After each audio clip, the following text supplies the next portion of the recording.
Frères et sœurs, shalom. Shalom à vous tous qui nous suivez à travers la radio ou à travers les réseaux sociaux. Shalom, c'est l'heure de notre émission Jamais sans la Vierge Marie. Jamais sans la Vierge Marie, c'est l'émission qui nous rassemble autour de notre mère, la Vierge Marie. Jamais sans la Vierge Marie, c'est l'émission qu'anime votre sœur lumière que je suis. Mes frères et sœurs, je vous demanderai de faire silence en vous et autour de vous, nous allons commencer par la prière. Aujourd'hui, comme prière d'introduction, nous allons en finir avec cette prière qui est sur notre page Vierge de Fatima. C'est avec cette prière-là que nous allons commencer notre émission.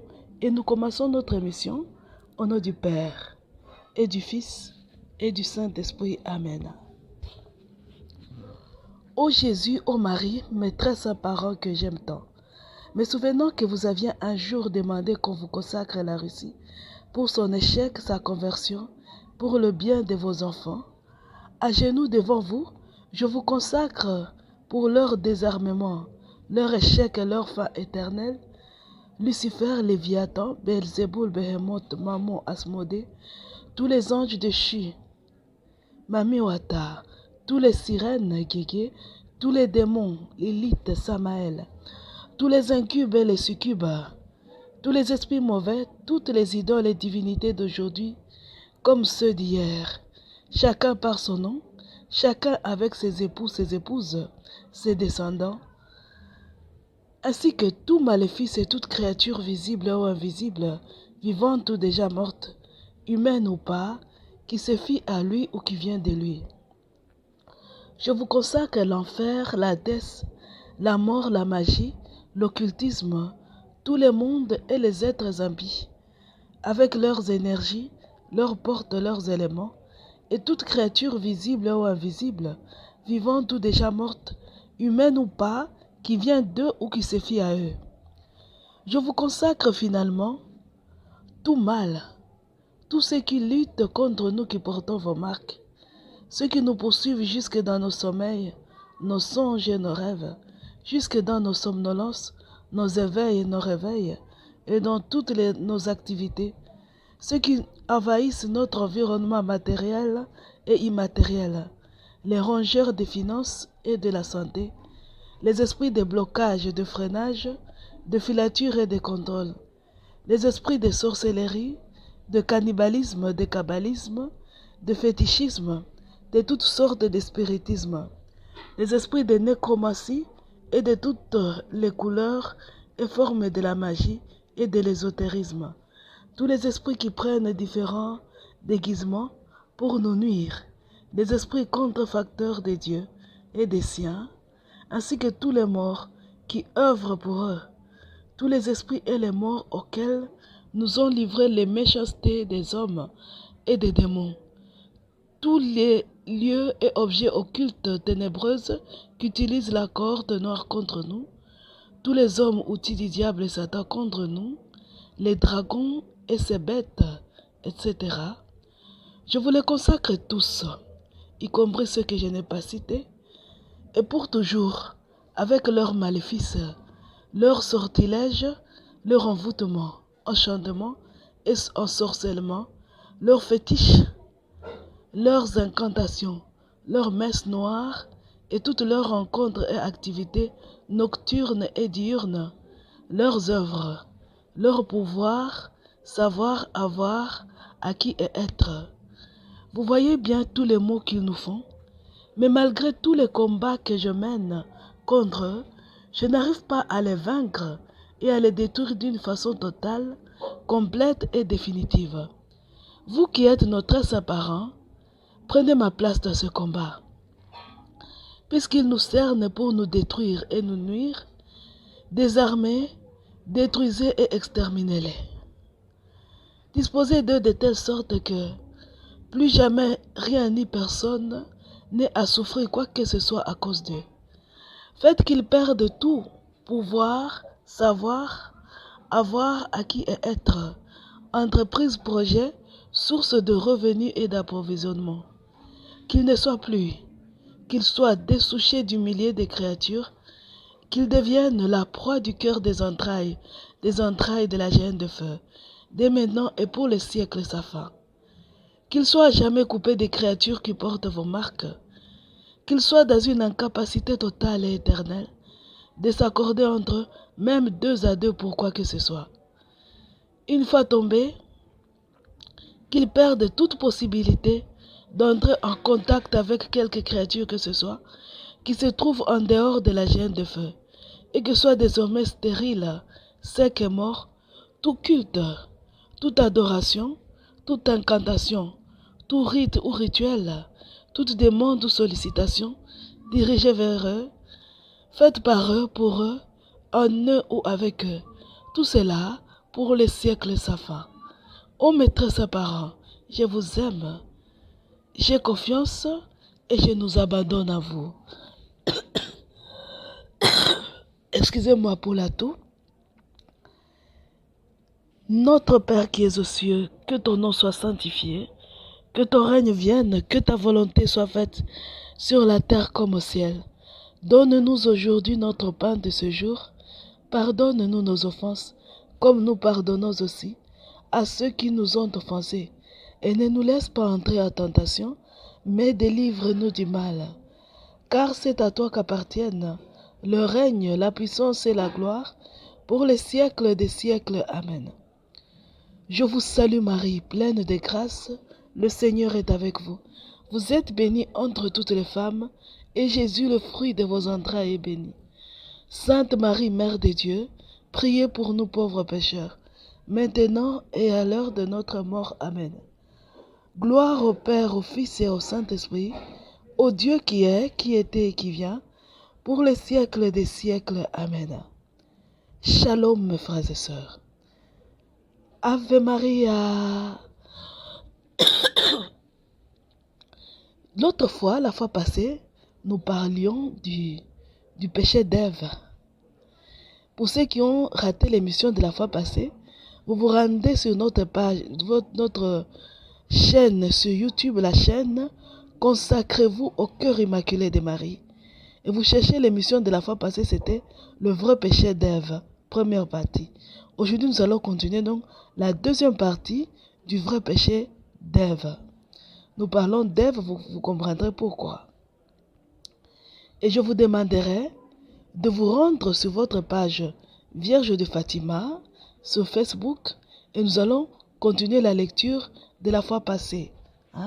Nous allons continuer, qui est un message de Jésus à Maria Valtorta. Nous allons continuer cette lecture-là. J'espère que vous y êtes. J'espère. Si vous n'y êtes pas, suivez-moi en attendant. En attendant, je vais répéter seulement le dernier paragraphe de la fois passée du texte. Nous lisons. Le fruit métaphorique de l'arbre de la Genèse tend à démontrer cette vérité. Dieu avait dit à l'homme et à la femme: connaissez toutes les lois et tous les mystères de la création, mais n'essayez pas de m'usurper le droit d'être le créateur de l'homme. Mon amour qui circulera en vous suffira à propager la race humaine, sans convoitise d'essence, mais par simple frémissement de charité. Il suscitera les nouveaux Adam de la lignée. Je vous donne tout. Mais,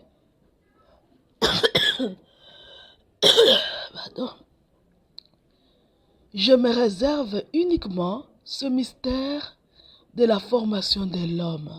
Nous avions lu ça la fois passée. Et nous continuons aujourd'hui. Satan a voulu enlever à l'homme cette virginité intellectuelle.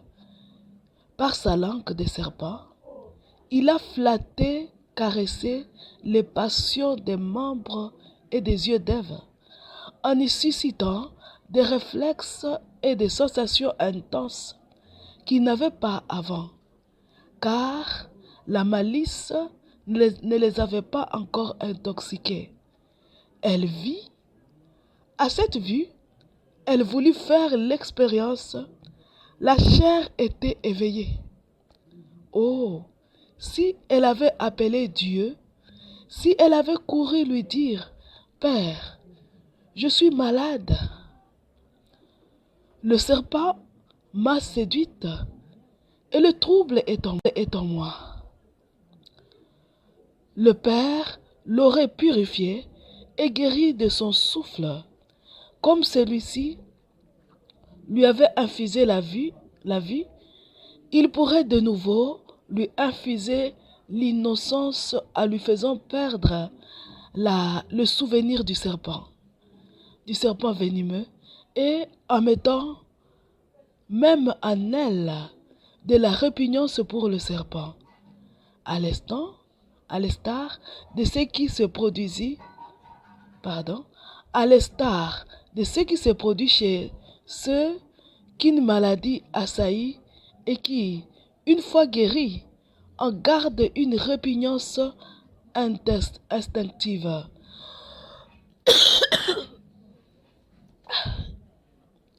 Mais Ève ne va pas vers le Père. Ève revient vers le serpent. Cette sensation lui est douce. La femme vit que l'arbre était bon à manger et séduisant à voir.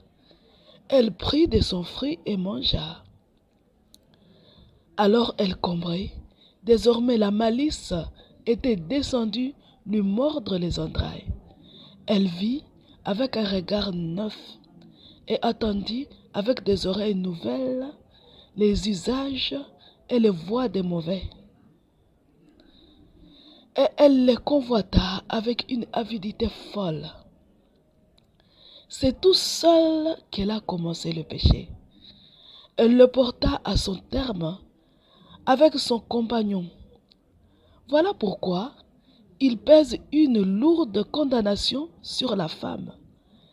C'est par son intermédiaire que l'homme est devenu rebelle à Dieu et qu'il a connu la luxure et la mort. C'est à cause d'elle qu'il n'a pas su dominer ces trois royaumes de l'esprit, puisqu'il a permis que ce dernier désobéisse à Dieu, de la morale, puisqu'il a permis à ses passions de l'asservir, de la chair, puisqu'il a rabaissé au niveau des lois instinctives des mauvais. Hein? Mes frères et sœurs, ça c'est le message de la fois passée. Pour aujourd'hui, pour expliquer ça, nous allons lire un nouveau message.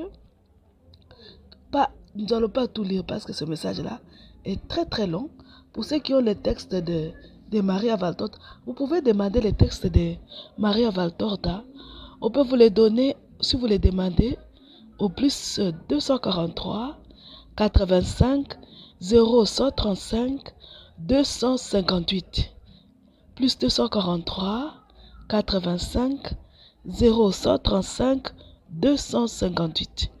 Plus 243 85 0135 258. Et là, on peut vous envoyer les textes. Comme ça, vous-même, vous pouvez lire. Aujourd'hui, nous allons lire un extrait du message du 18 février 1947. Le message toujours de Jésus à Maria Valtorta. Jésus dit ceci. Je le répète, la tentation n'est point faute. Hein?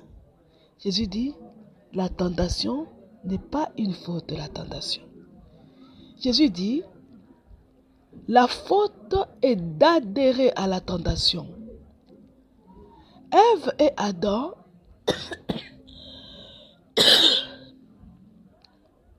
n'auraient pas été punis pour leur imprudence si elle avait été déjà expiée par leur résistance à la tentation. Dieu est un Père aimant et patient.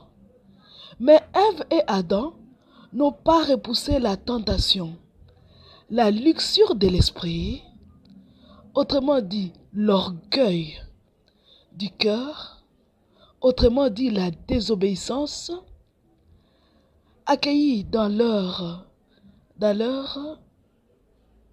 pardon, le texte est coupé.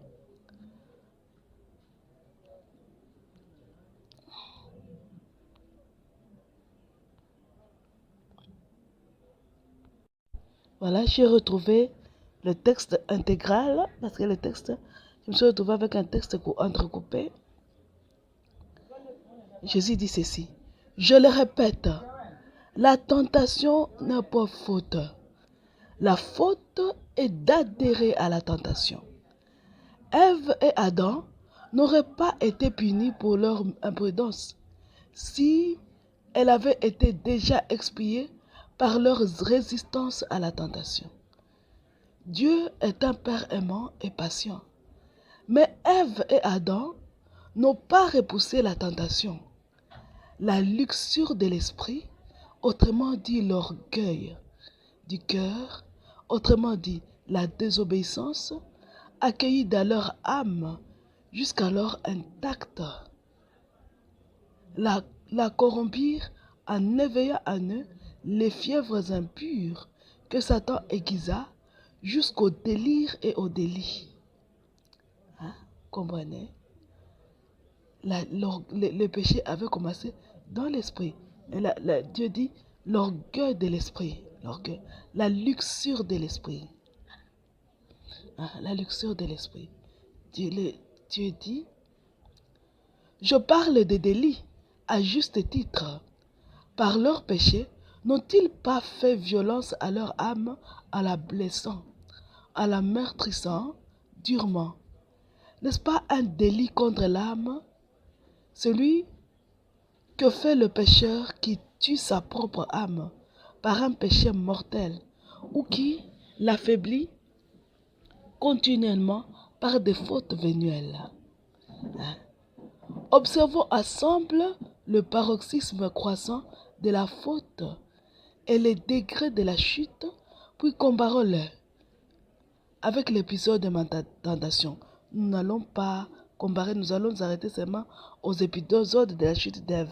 Je saute, je viens au paragraphe suivant. Donc Ève, douée d'une science proportionnelle à son état, notez bien ceci, car c'est une circonstance aggravante de sa faute, et par conséquent, consciente de la valeur de la prudence, s'approche de l'arbre interdit. Donc, première erreur, bien que légère, elle y va avec légèreté, non pas dans la bonne intention de se recueillir au centre du jardin d'Éden pour s'isoler et prier. Arrivée là, elle entre en conversation avec l'inconnu. Le phénomène d'un animal parlant ne lui met pas la puce à l'oreille. Alors que les autres avaient beau avoir une voix, ils ne s'exprimaient pas de façon compréhensible pour l'homme. Deuxième erreur. Voici la troisième. Malgré sa surprise, elle ne prie pas Dieu. De lui expliquer ce mystère. Elle ne se rappelle pas et ne réfléchit pas même que Dieu a averti ses enfants que cet arbre était celui du bien et du mal, et qu'il fallait donc considérer comme imprudent d'accueillir tout ce qu'il en venait sans en avoir d'abord demandé à Dieu la véritable nature. Quatrième erreur, elle a cru avec une foi plus forte à l'affirmation d'un inconnu qu'au conseil de son Créateur. Cinquième erreur, le désir de connaître ce que Dieu seul connaissait et de lui devenir semblable. La sixième consiste en l'appétit de ses sens qui veulent goûter, voir, palper, sentir et enfin manger ce que l'inconnu lui avait suggéré de cueillir et de goûter. Septième erreur, une fois tentée,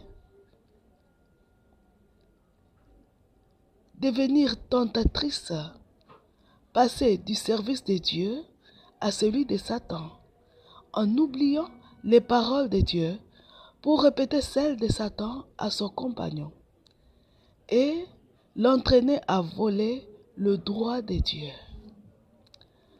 L'ardeur du désir avait atteint son paroxysme.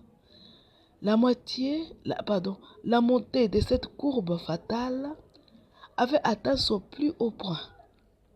C'est alors que le péché fut consumé complètement par l'adhésion d'Adam aux flatteries de sa compagne. Et ce fut la chute des deux de l'autre côté de la courbe. Chute rapide, beaucoup plus rapide que la montée, car appesantie par la faute accomplie, sans compter que le poids de celle-ci s'aggravait en raison de ses conséquences.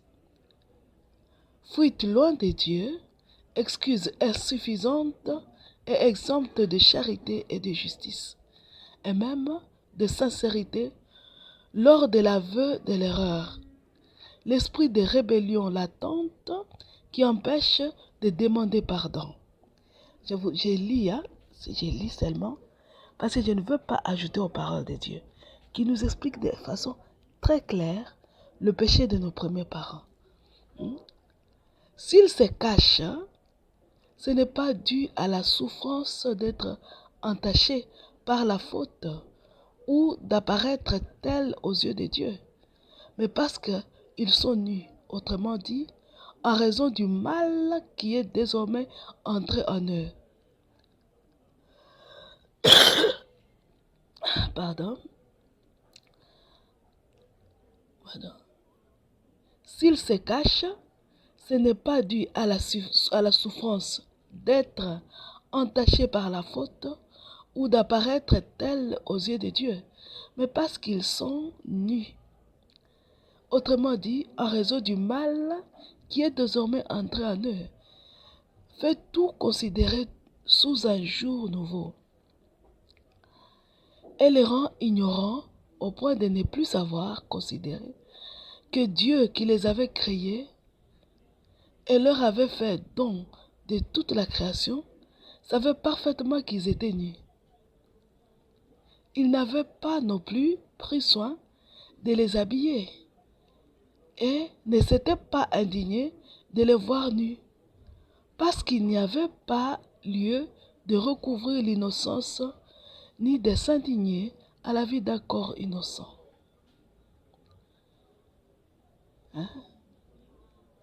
Écoutez les réponses des deux fautifs. C'est exactement le signe d'une tentation non repoussée et de coupables conséquences. J'ai attendu ton pas dans le jardin.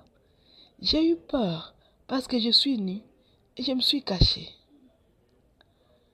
C'est la femme que tu as mise auprès de moi qui m'a donné de l'arbre et j'ai mangé. C'est le serpent qui m'a séduite et j'ai mangé. Il manque au nombre de toutes ces paroles la seule qui devait s'y trouver. Pardon, parce que j'ai péché. Il y manque donc l'amour pour Dieu et la charité à l'égard du prochain. Adam accuse Ève, Ève accuse le serpent. Il y manque enfin la sincérité de la confession. Ève confesse ce qui est indéniable, mais elle croit pouvoir cacher à Dieu le préliminaire du péché, c'est-à-dire sa légèreté, son imprudence, sa faible volonté, contaminée aussitôt après qu'elle eut fait le premier pas vers la désobéissance au sein des commandements, de ne pas s'exposer à la tentation de cueillir les fruits interdits. Ce commandement devait lui servir de mise en garde. Or, elle était très intelligente pour lui faire comprendre qu'il n'était pas fort auprès de se mettre impunément dans les conditions de péché, sans en venir à pécher. Ils y seraient parvenus s'ils avaient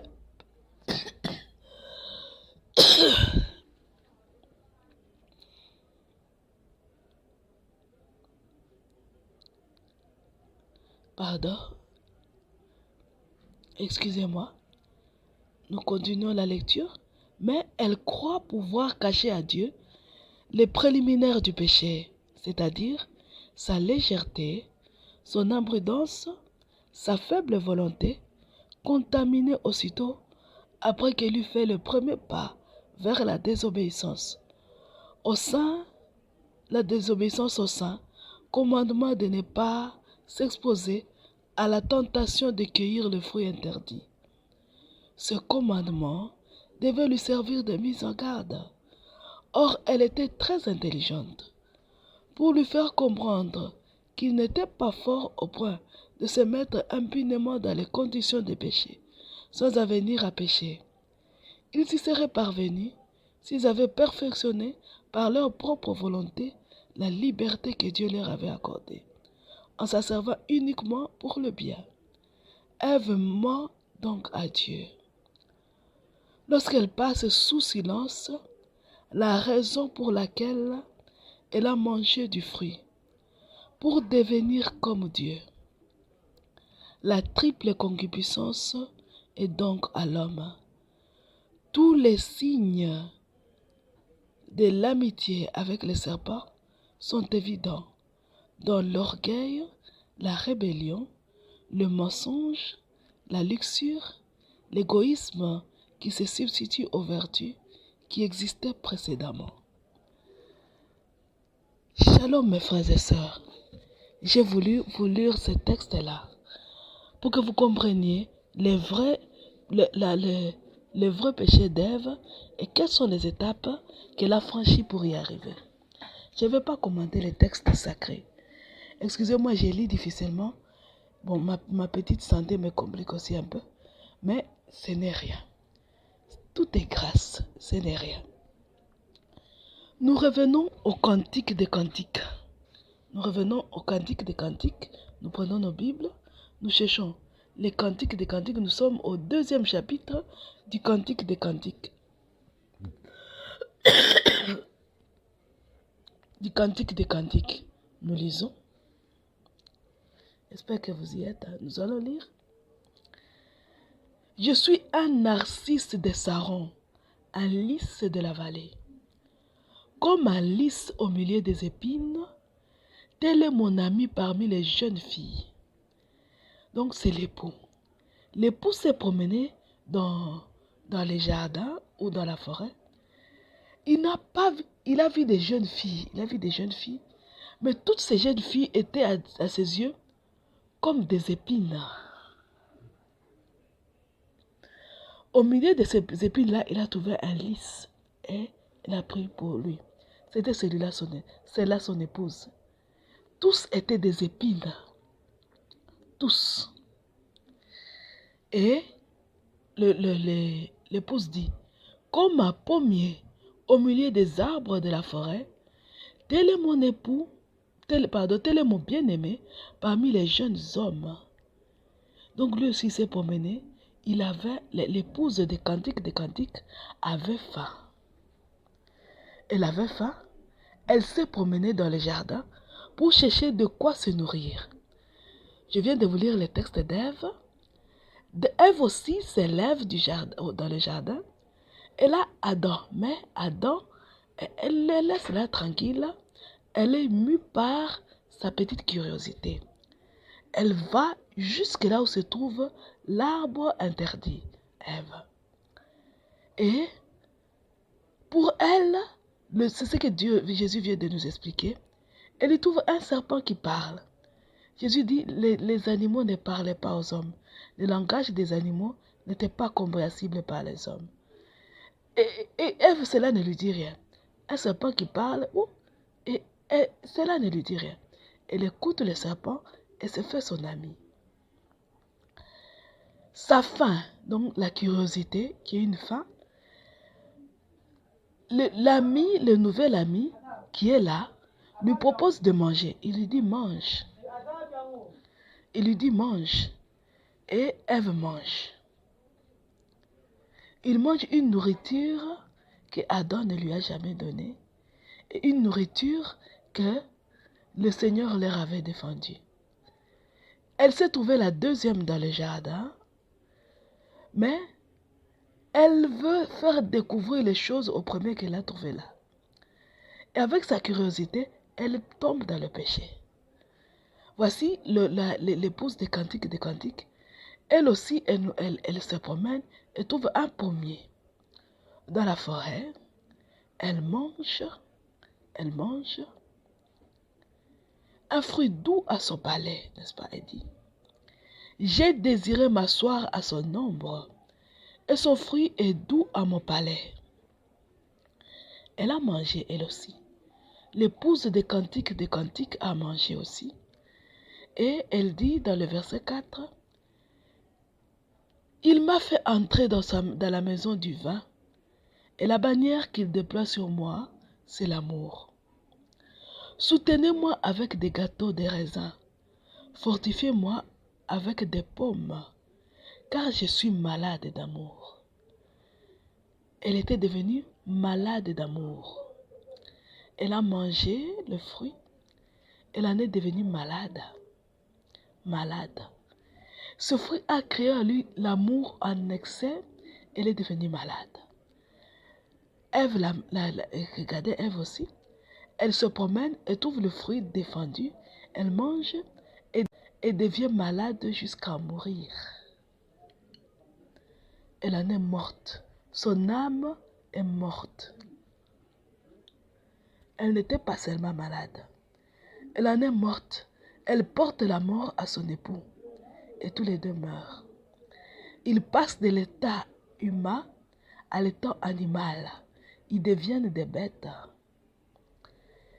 Eux qui étaient hommes et femmes, ils deviennent mâles et femelles. Shalom mes frères et sœurs. Ils deviennent mâles et femelles. Et l'épouse de Cantique dit ceci. Elle aussi, elle est devenue malade, mais elle n'est pas morte.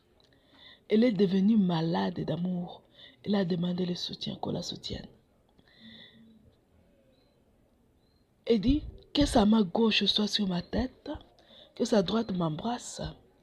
Je vous en conjure, filles de Jérusalem, par les gazelles et les biches des champs, ne réveillez pas l'amour avant qu'elle le veille. Hein? Maintenant, écoutez, l'épouse des Cantiques, elle a mangé. Elle est malade, là, elle est malade. Maintenant, elle écoute la voix de son... C'est la voix de mon bien-aimé. Le voici, il vient, sautant sur les montagnes, bondissant sur les collines. Mon bien-aimé est semblable à la gazelle ou au fond des biches. Le voici, il est derrière notre mur, il regarde par la fenêtre, il regarde par le treillis. Mon bien-aimé parle et me dit, lève-toi mon ami, ma belle, et viens. Car voici l'hiver est passé. La pluie a cessé, elle s'en est allée. Les fleurs paraissent sur la terre. Le temps de chanter est arrivé. Et la voix de la tourterelle se fait attendre dans nos campagnes. Le figuier embaume ses fruits et les vignes en fleurs exhalent leur parfum. Lève-toi mon ami, ma belle, et viens. Ma colombe, qui te tient dans les fentes du rocher, qui te cache dans les parois escarpées. Fais-moi voir ta figure, fais-moi entendre ta voix, car ta voix est douce et ta figure est agréable. Prenez-nous les renards, les petits renards qui ravagent les vignes, car nos vignes sont à fleurs. Mon bien-aimé est à moi et je suis à lui. Il fait paître son troupeau parmi les lys. Avant que le jour se rafraîchisse et que les ombres fuient, reviens. Sois semblable, mon bien-aimé, à la gazelle ou au fond des biches. sur les montagnes qui nous séparent. Ave Maria. La première épouse Ève, elle mange et c'est toute la création qui devient malade et meurt. La création qui produisait, Dieu dit, la terre produira des ronces. La création qui produisait des fleurs, tout était beau dans les jardins. Tout d'un coup, la création produira des ronces. La terre refusera de donner son fruit à l'homme. L'épouse des cantiques mange, elle devient malade d'amour. Et par ce geste-là, elle ne blesse pas son époux. Elle mange sans blesser son époux. Shalom, mes frères et sœurs. Elle mange. Et nous allons relire petit à petit maintenant. Non, c'est la voix de mon bien-aimé. Le voici. Il vient sautant sur les montagnes, bondissant sur les collines. Mon bien-aimé est semblable à la gazelle ou au fan de biche. Le voici, il est derrière notre mur. Il regarde par la fenêtre. Il regarde par le treillis. Mon bien-aimé parle et dit, lève-toi, mon ami, ma belle, et viens. Voici l'hiver est passé. La pluie a cessé. Elle s'en est allée. Ève mange et l'hiver couvre la terre. Tout devient comme glacé. L'épouse des cantiques mange et l'hiver s'en va. Même la pluie s'en va. La pluie cesse. Les mauvais temps s'en vont. L'épouse du jardin d'Éden mange et la pluie vient. L'hiver arrive. Tous les mauvais temps sont là. Les fleurs paraissent sur la terre. Le temps de chanter est arrivé. La voix de la tourterelle se fait attendre dans nos campagnes. La fidélité. L'infidèle Ève a mangé et c'était la voix du serpent. Shalom mes frères et sœurs. C'était la voix du serpent qui s'était fait attendre dans le jardin. Contrairement à l'épouse des cantiques, c'est la voix de la tourterelle qui se fait attendre. Les fleurs paraissent sur la terre au lieu des épines du jardin d'Éden. C'est le temps de chanter au lieu de pleurer et de se lamenter. Au lieu de mentir, comme vient de le dire Jésus. Et la voix de la tourterelle se fait attendre dans nos campagnes. Le figuier embaume ses fruits et les vignes en fleurs exhalent leur parfum. Lève-toi, mon ami, ma belle, et viens. Ma colombe qui te tient dans les fentes du rocher, qui te cache dans les parois escarpées, fais-moi voir ta figure. Fais-moi entendre ta voix, car ta voix est douce et ta figure est belle et agréable. Et le bien-aimé dit, prenez-nous les renards, les petits renards qui ravagent les vignes, car nos vignes sont en fleurs. La terre ne produit pas de ronces, les vignes sont en fleurs, ils produisent. Alors que la terre, tu mangeras à la sueur de ton front, et la terre ne donnera même pas du fruit, mais des ronces. Ici, la terre donne des fleurs. Mon bien-aimé est à moi, je suis à lui. Il fait paître son troupeau parmi les lys, dans la pureté. Avant que le jour ne se rafraîchisse et que les ombres fuient, reviens. Sois semblable, mon bien-aimé, à la gazelle, au fond des biches, sur les montagnes qui nous séparent. Les montagnes qui nous séparent. Entre le bien-aimé et la bien-aimée, il y a des montagnes qui séparent. Et l'un parle, ils se parlent, la voix traverse les montagnes et appelle le bien-aimé qui est de l'autre côté. Alors que ceux d'Éden étaient côte à côte, ils se parlaient, ils ont créé des montagnes entre eux. Ils se sont séparés. Ils sont devenus l'un loin de l'autre, au lieu de s'unir. Shalom, mes frères et sœurs. Shalom. Ave Maria. Mes frères et sœurs, qui est l'épouse des cantiques et des cantiques? Qui est l'épouse des cantiques et des cantiques?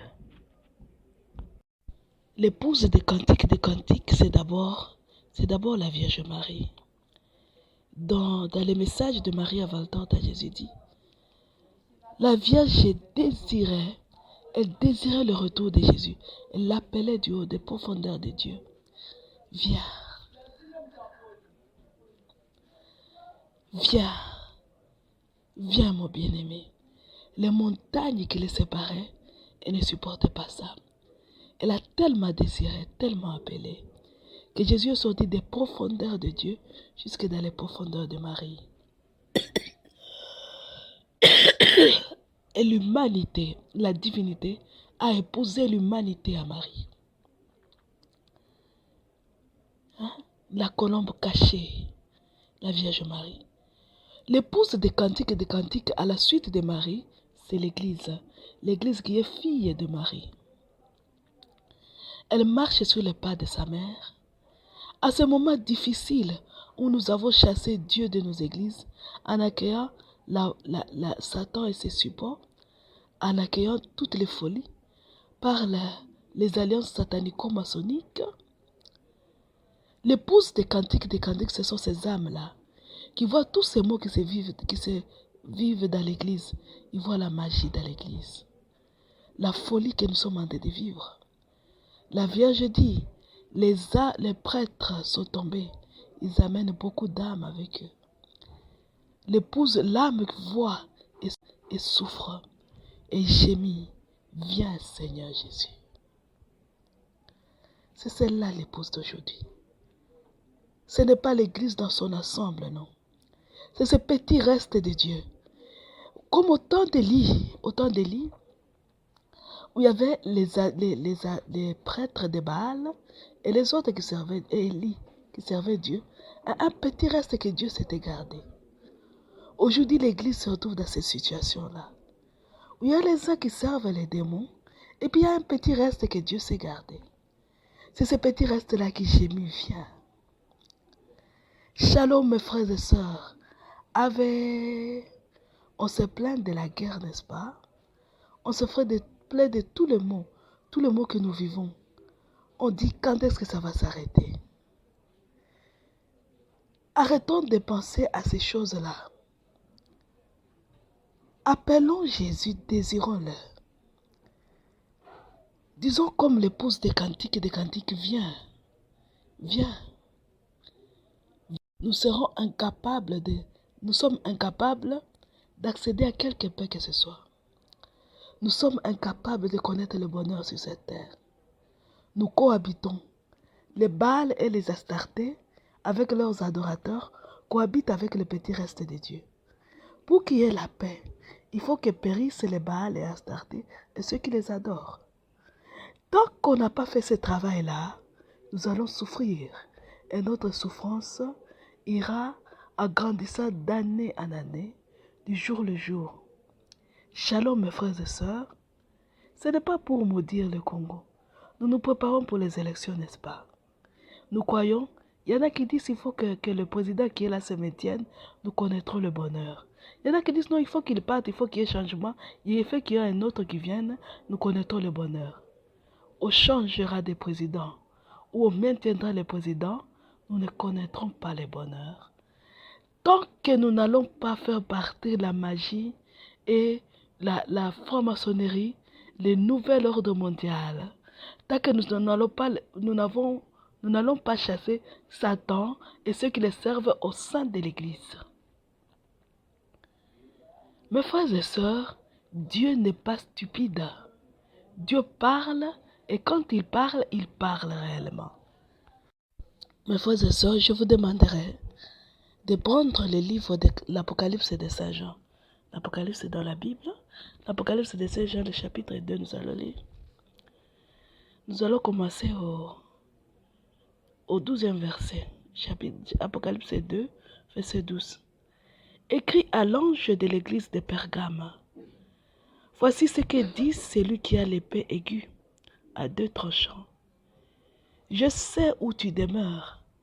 Je sais que là est le trône de Satan. Tu retiens mon nom et tu n'as pas renié ma foi. Même au jour d'Antipas, mon témoin fidèle, qui a été mis à mort chez vous, là où Satan a sa demeure. Mais j'ai quelque chose contre toi. C'est que tu as là des gens attachés à la doctrine de Balaam, qui enseignaient à Balak à mettre une pierre d'achoppement devant les fils d'Israël, pour qu'ils mangent des viandes sacrifiées aux idoles et qu'ils se livrassent à l'impudicité. De même,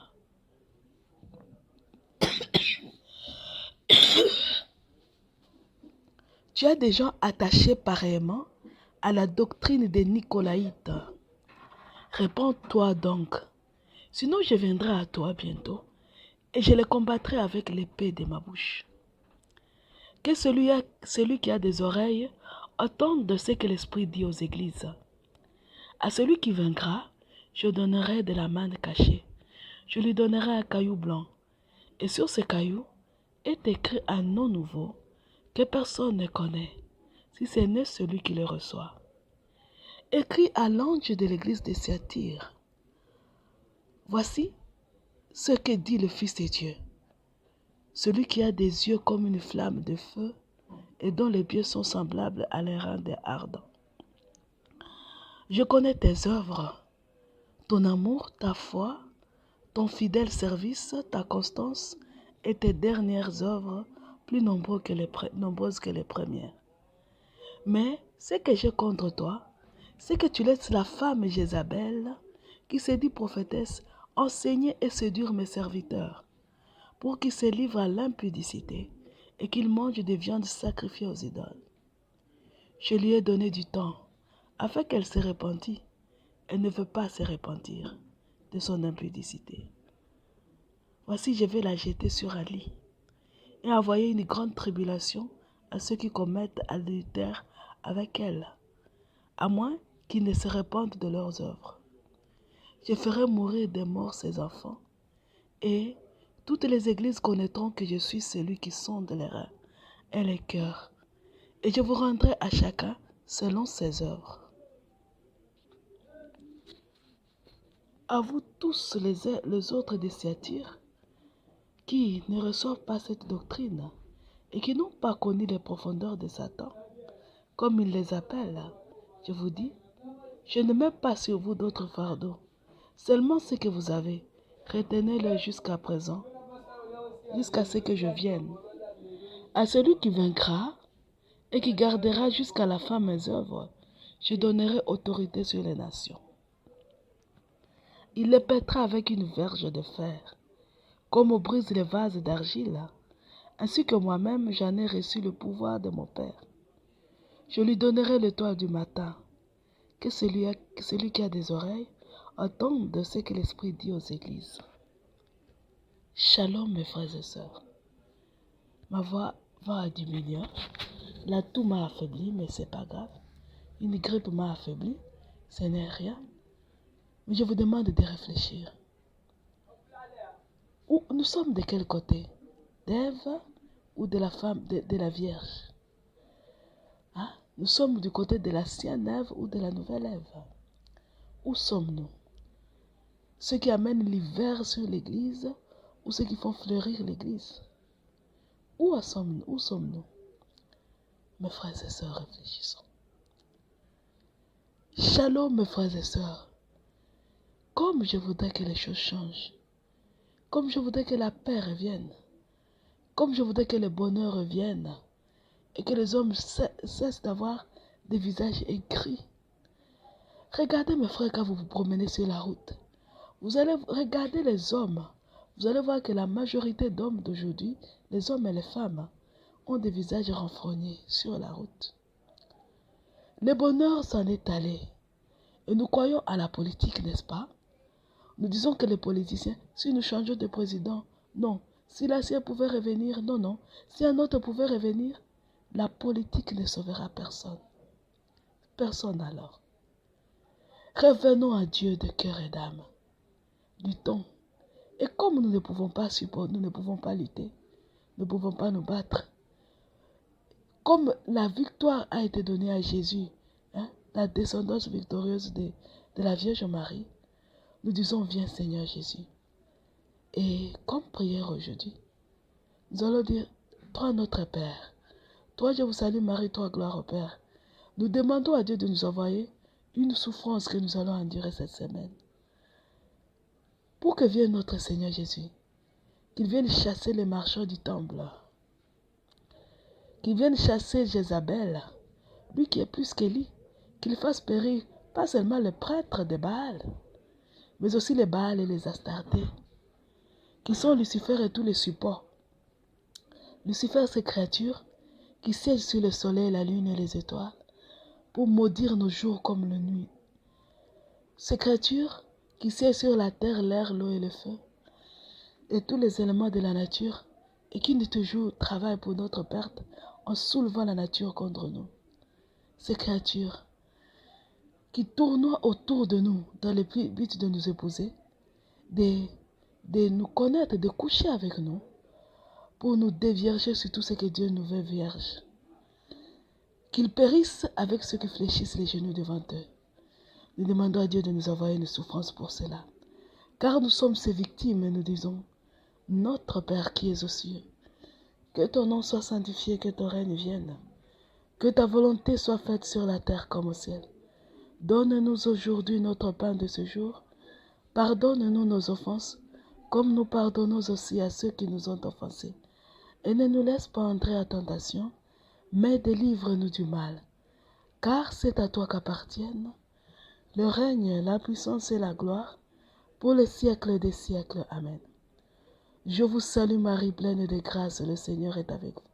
Vous êtes bénie entre toutes les femmes, et Jésus, le fruit de vos entrailles, est béni. Sainte Marie, Mère de Dieu, priez pour nous pauvres pécheurs, maintenant et à l'heure de notre mort. Amen. Gloire au Père, au Fils et au Saint-Esprit, au Dieu qui est, qui était et qui vient, pour les siècles des siècles. Amen. Notre Père qui es aux cieux, que ton nom soit sanctifié, que ton règne vienne, que ta volonté soit faite sur la terre comme au ciel. Donne-nous aujourd'hui notre pain de ce jour. Pardonne-nous nos offenses, comme nous pardonnons aussi à ceux qui nous ont offensés. Et ne nous laisse pas entrer en tentation, mais délivre-nous du mal. Car c'est à toi qu'appartiennent le règne, la puissance et la gloire, pour les siècles des siècles. Amen. Je vous salue Marie, pleine de grâce, le Seigneur est avec vous. Vous êtes bénie entre toutes les femmes, et Jésus, le fruit de vos entrailles, est béni.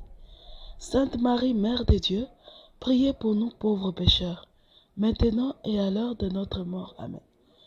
Gloire au Père, au Fils et au Saint-Esprit, au Dieu qui est, qui était et qui vient, pour les siècles des siècles. Amen. Notre Père qui es aux cieux, que ton nom soit sanctifié, que ton règne vienne, que ta volonté soit faite sur la terre comme au ciel. Donne-nous aujourd'hui notre pain de ce jour. Pardonne-nous nos offenses, comme nous pardonnons aussi à ceux qui nous ont offensés.